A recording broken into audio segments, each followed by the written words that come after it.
What's up, Hills fam? Welcome to week 4 of our online services. Glad you guys are tuning in to our YouTube channel, IG Live, stuff like that. Just trying to stay connected with all this craziness going on. Today we have a message from Dave, and I think it's gonna be really awesome. Hope you guys enjoy, and stay tuned to Instagram and stuff like that for more updates on videos and whatnot. See y'all. Love you guys. Hey, welcome back. My name is David Burgess. Welcome back to the Hills TV. And I'm here with your midweek kind of devotional lesson, and I'm excited to bring it to you today. We're going to be back on the Sermon on the Mount, chapter 5 of Matthew. We're going to be looking at verse 13 through 16. And so just follow along with us today. You know, going back to our first video, we asked the question, what is our response as believers? We wanted to go back to the basics. And so in order to go back to the basics, we went back to Matthew chapter 5 when Jesus was giving his Sermon on the Mount. Or the past few weeks, we've talked about the beatitudes, you know, how Christ is calling his followers to be poor in spirit, to be mournful over spiritual death, to be meek, to be hungry and thirsty for righteousness. He wants us to be merciful. He wants us to be pure, to be peacemakers. He wants us to be ready for persecution for righteousness' sake and also for His sake. And so with that in mind, with those Beatitudes in mind, we move into this week's passage. It talks about being salt and light, how Christ followers are to be salt and be light in this world. When I think about salt, I think about the example in my own life. When I was a kid, I was really little. My family and I were gathered around the TV. We were watching a movie. We just went to Blockbuster, rented a movie, a VHS tape.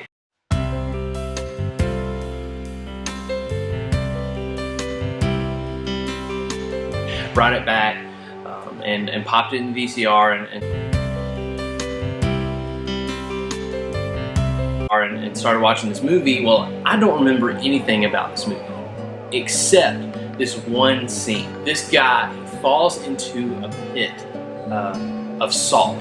And so he's in this pit of salt, and salt is falling in on him, just kind of pouring in on top of him. It's kind of like a booby trap. The only catch is he had this major, like, open wound on his leg. I was like, what is going on?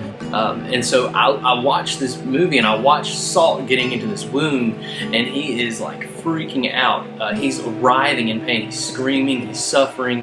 I didn't know the purpose of salt. I didn't know that salt had that reaction to an open wound. And so I'm watching this, and I'm like just so profoundly impacted and terrified by this scene in this movie, and just because this dude was suffering. With cleansing, salt cleanses some types of bacteria, but it also causes pain while doing it. And so when cleansing happens, pain comes along with it. Christ is calling us to be like salt in that manner. He says, "You are the salt of the earth, but if salt has lost its taste, how shall its saltiness be restored? It is no longer good for anything except to be thrown out and trampled under people's feet." So Christ calls us to be salt, and in verse 14 he says, "You are the light of the world. A city set on a hill cannot be hidden, nor do people light a lamp and put it under a basket, but on a stand, and it gives light to all in the house. In the same way, let your light shine before others, so that they may see your good works and give glory to your Father who is in heaven." So Jesus is calling us to be two things. He's calling us to be salt, and He's calling us to be light. With that said, in our cultural context, in the context here and in ours as well, not much has changed by way of Christ calling us to be salt. We live in a world where there is rottenness, where there is constant decay. You know, as humanity, we've made some great strides in the science industry, in math, in the medical field. We've made some amazing strides. But there's one area in our life where we have been consistently spiraling down, and that is just our morals as humanity. You know, things just don't bother us anymore. Things don't affect us as much. We kind of, even as Christians, we kind of get used to evil in the world, and we kind of accept it, and we kind of just okay it in a way.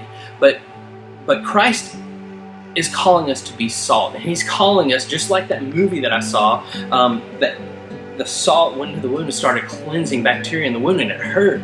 Christ is calling us to be that same way in our culture. The culture is decaying around us, and it's this downward spiral. You look at the news, you look at what's going on with coronavirus, you look at the pain and suffering that's in the world. You also see the corruption in politics and people playing their games with our nation. And it's just awful. We see sin around the world always, and it's getting worse and worse every day. But Christ, that doesn't change, and it was happened back then in biblical times, but it hasn't changed ever.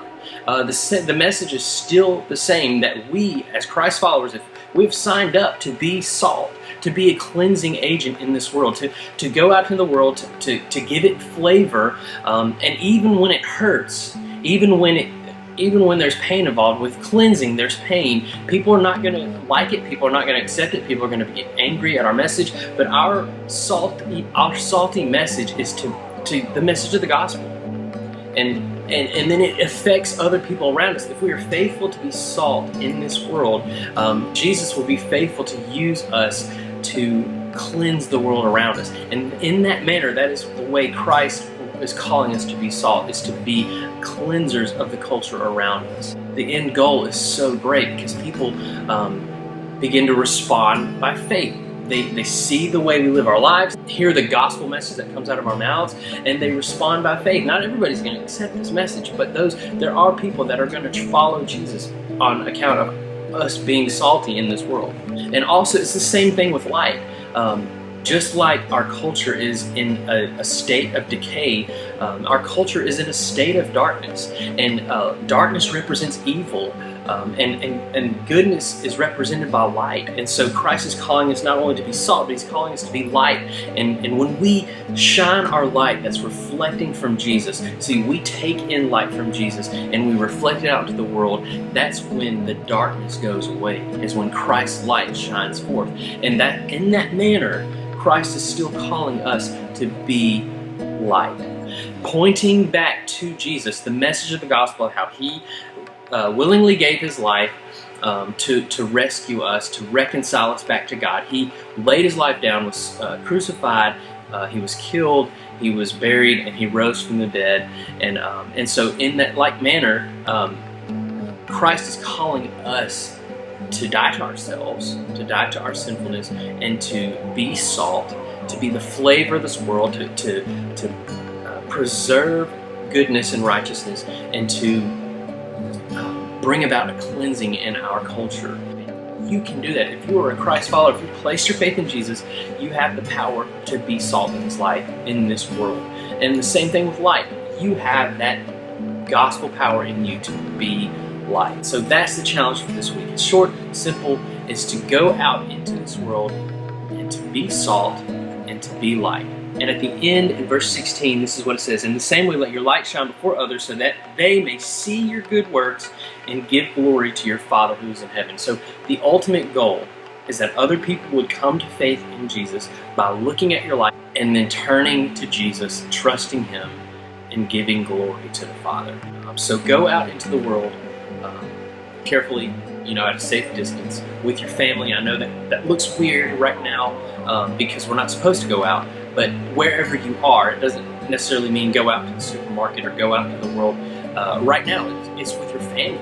It's with the people that are closest to you. Practice being salt and being light to those around you. Don't forget that you are loved by us here at Soda Hills, and you are loved by Jesus. So go out and be salt and be light. Thanks for tuning in. We'll see you soon.